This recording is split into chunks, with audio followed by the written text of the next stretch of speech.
5 సంవత్సరాలు ముఖ్యమంత్రిగా చేసిన చంద్రబాబు ఆంధ్రప్రదేశ్ ప్రజలకు చేసిందేమీ లేదని మంత్రి సీదిరి అప్పలరాజు అన్నారు. శ్రీకాకుళంలో విలేకరులతో మాట్లాడుతూ ఆయన చంద్రబాబు పాలన ఎంత అధ్వానంగా ఉందో ఆంధ్రప్రదేశ్ ప్రజలు చవిచూశారన్నారు.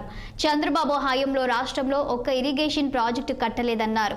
ఉత్తరాంధ్ర సుజల స్రవంతి ప్రాజెక్టుకు వైఎస్ రూపకల్పన చేశారన్నారు. చంద్రబాబు తన కలల ప్రాజెక్టుగా చెప్పుకోవడం హాస్యాస్పదంగా ఉందన్నారు. ఉత్తరాంధ్రలో ఒక్క పరిశ్రమనైనా స్థాపించావా అని ఆయన చంద్రబాబును ప్రశ్నించారు. రాష్ట్రంలో 4 పోర్టులు కడుతున్నాం, ప్రతి జిల్లాలో హార్బర్లు ఏర్పాటు చేస్తున్నామని మంత్రి అప్పలరాజు అన్నారు. ఇంటికో ఉద్యోగం ఇస్తా అంటున్న చంద్రబాబు తన హయాంలో ఎన్ని ఉద్యోగాలు ఇచ్చావని ఆయన ప్రశ్నించారు. ఈ 5 ఏళ్లలో 2,65,000 ఉద్యోగాలు ఇచ్చామని, 6 లక్షలకు పైగా అవుట్ సోర్సింగ్ ఉద్యోగాలు ఇచ్చామని మంత్రి అన్నారు. కొండలు మింగేసిన వారికి టీడీపీ కండువా కప్పుతున్నామని ఆయన ఎద్దేవా చేశారు. 10 సంవత్సరాలు ఎంపీగా చేసిన రామ్మోహన్ నాయుడు నియోజకవర్గంలో చేసిందేమీ లేదన్నారు. సంక్షేమం కోసం ఏ రోజు ఆలోచించినది చంద్రబాబు గారు. అలాంటి చంద్రబాబు దగ్గర ప్యాకేజ్ తీసుకొని చంద్రబాబు మద్దతుపడతా ఉన్నామంటే ఏ మనిషి అన్నటువంటిది ఒకసారి ఆలోచించుకోమని కోరుతా ఉన్నాను నేను పివి రమేష్ గారికి.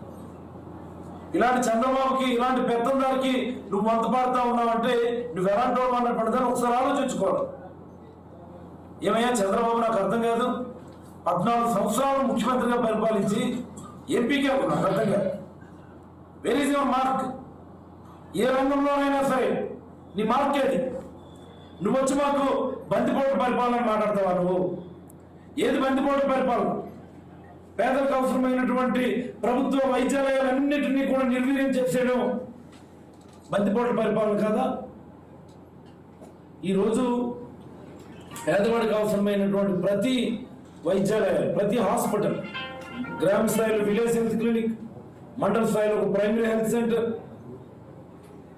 కాన్స్టిట్యున్సీ లెవెల్లో community health centres, area hospitals, medical colleges, ఇన్నింటినీ నాడు నేడు కింద